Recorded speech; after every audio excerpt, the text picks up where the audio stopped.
So I did all these bags.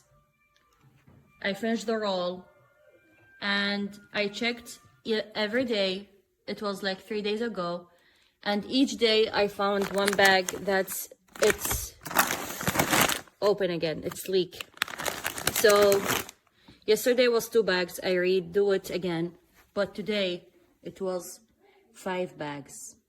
That's unfortunately happened with FoodSaver and its bag, because this is the regular bag that's come with the machine, and I'm not satisfied with it.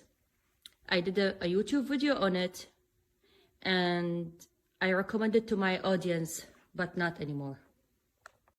Hard to believe that's 12 pounds of meat. Actually, it's a little over, because some of the packages were 1.5 pounds. But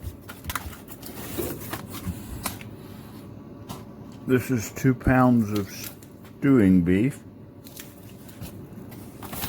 and that's how much room it takes up in the freezer.